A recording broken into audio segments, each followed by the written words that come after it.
What is up, you guys? Welcome back to the Worship Warrior channel. What do you think of my new digs? I'm super excited about it. This was actually given to us as a gift. I have been pining for a microphone for a while because the sound quality is just not that good without one. And I can't even tell you like how frustrated I have been trying to find a good one. I actually tried using something that was wireless. That didn't work out so well. So we got this. You know what? The Father knows better. And so this is wonderful. But anyway, enough about that. This video is going to be about my new Mattah. If you don't know what Mattah are, I suggest you go look it up. Mattah is actually a Hebrew word. It means sacred stick or sacred staff. And you can find it when the Lord told Moses to make 12 staffs for the 12 leaders of the tribes to engrave. I believe he had to engrave their names into it or something. I believe that's the first place that the word Mattah shows up in scripture. So yeah, there is a deep dive you can do on that as far as the Hebrew goes, and just it's so fascinating. But I love Mattah because, first of all, I think they're really beautiful. In fact, I had no idea when I first started making Mattah, I had no idea that there were other Mattah makers out there. Because the Father revealed that to me. He started to give me images of staffs, like full-grown staffs, bigger than men, or excuse me, taller than men, that men could use that had a bunch of symbolism on it. And I was just kind of blown away at first, especially since I was like getting the impression that the Father wanted me to make those. And I was like, I have no idea how to do that. And he was showing me like how to engrave onto it, or that he wanted me to engrave on it, not necessarily how. And I didn't know how. And I was like,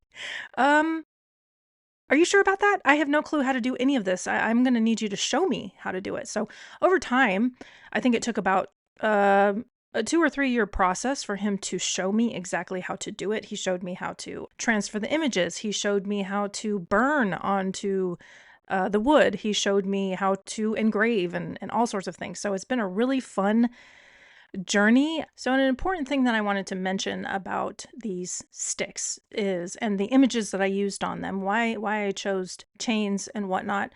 I'm constantly having conversations with the Creator. Anytime he gives me a new image for something, I know that there's probably going to be a journey in it. That has been true with literally everything that I've ever created. Anyway, this is just kind of a physical representation of what I've been walking through. Definitely breaking some chains in my family line on both sides of my family. I won't get too much into that. That would probably be a testimony for another day because it's really long and it's very involved. But there are some things that have been happening in my life that I've had to take a really hard stance against, and I can't even tell you like how hard that has been. It involves people, of course, and taking a hard stance against some of those people, it's been painful because some of those people are family and friends. And, we don't realize when we start this walk that we're going to have to sacrifice so much, especially when the Father begins to call us into ministry. I had no idea how much I would have to sacrifice, but here I am. Like I said, it's been tough. The other thing I didn't know about, though, is making those sacrifices have been absolutely worth it. As painful as they are in the beginning, they are so worth the sacrifice. Chains, and especially breaking chains, can represent overcoming and, freedom. It represents freedom from anything, like anything that you're going through, but especially freedom from sin. What better way to portray that than to put them on some wood, on some Mattah? And eventually I actually have a dance in mind for this design that I hope I can actually get done. I haven't had the chance yet to create the choreographed movements and whatnot, so I need to get busy on that. I used to sell them about 1.5 to 2 years ago. I think I started selling them about 2 years ago, and they did great. But what I did not know is that the type of wood you put it on matters because people like to hit them together. They make a powerful noise. So it's just a different kind of worship and warfare that you can use them for. So I didn't realize that making the sticks on pine was going to make them break easily. So I learned the hard way. I got like one pretty bad review. Lesson learned though. So now I know that I need to put them on oak. More than likely what I'm going to do, however, is for the sacred scepters, because those aren't really meant for banging at all. You only get one stick instead of getting two. So for that, I think what I'm going to do is I am going to put it on pine because I feel like pine just looks so much more beautiful when you burn on it. I mean, it looks pretty anyway on the oak. It looks great, but there's something about pine, the grain and everything, the way that it burns, that I don't know, it just looks more majestic. So that's probably what I'm going to do when I do sacred scepters. This video, however, is about the sacred sticks. So you get two. If you order any from me, you get two in a package.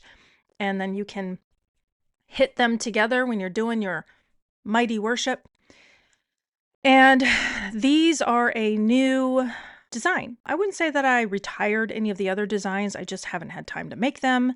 And having been discouraged for a while, trying to figure out what the heck am I going to do? Do you even want me to do this? I'm a little confused because that didn't work out very well. And after a long time, year and a half, almost 2 years of really praying about it and thinking about it, I'm back at it. And actually, I knew that I was probably going to be back at it at least a year ago because the creator started downloading a new design, which is the one that I'm going to be talking about, called Chain Breaker. And it was just a design of chains burned into the sticks, and that are chains that have been broken.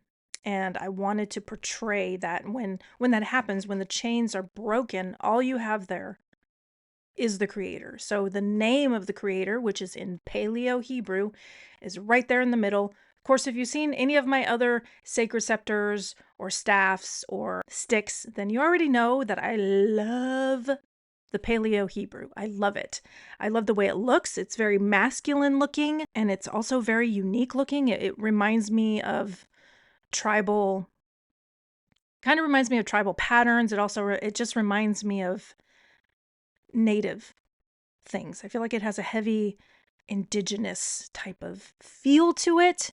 So I was super excited, of course. I had to put the name onto these sacred sticks.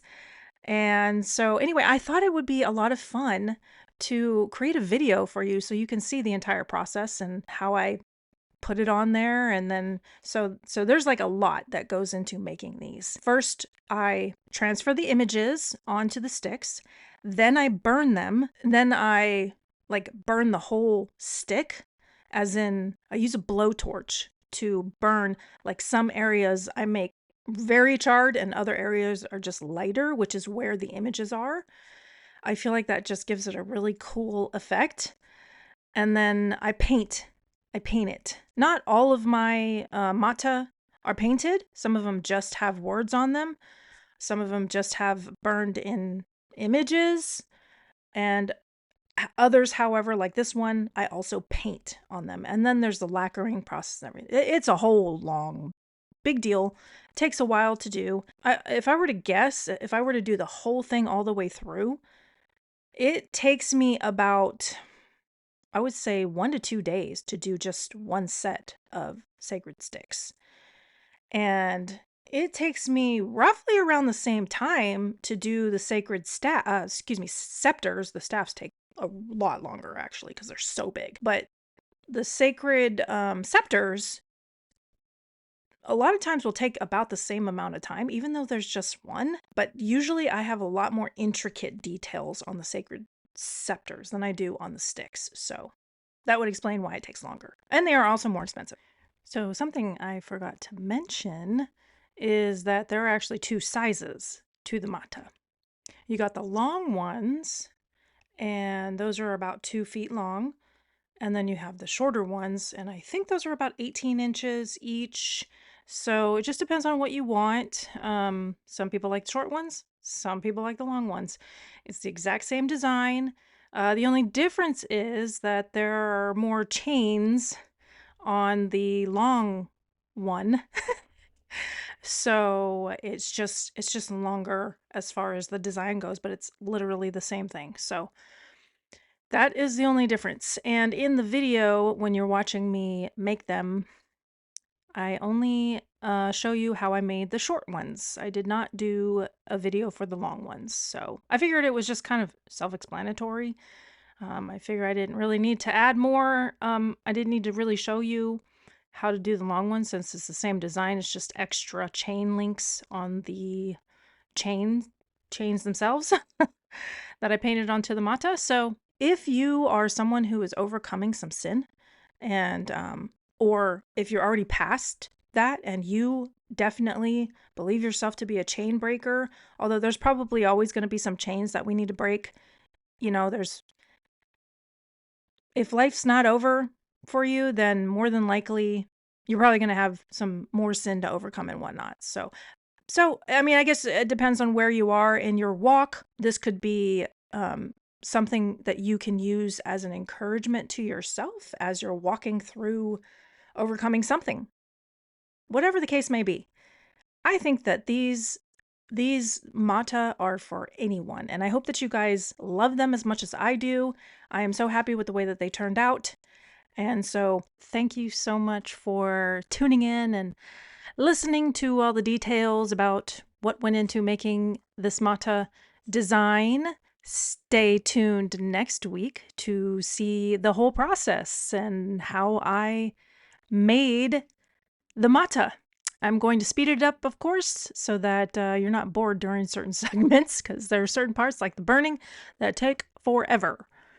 So anyway, it's going to be a lot of fun to do that video, and I look forward to seeing you for that part. All right, guys.